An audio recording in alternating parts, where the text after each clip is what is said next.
যুবকদের হাতে আগামী দিনের বাংলাদেশ তুলে দেওয়ার আকাঙ্ক্ষা ব্যক্ত করেছেন বাংলাদেশ জামায়াতে ইসলামীর আমির ডাক্তার শফিকুর রহমান।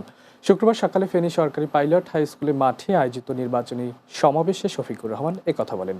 এ সময় যুবকদের হাতেই চাঁদাবাজ মুক্ত, ন্যায় ও ইনসাফের বাংলাদেশ গড়ার স্বপ্ন দেখছেন বলে জানান জামায়াত আমির।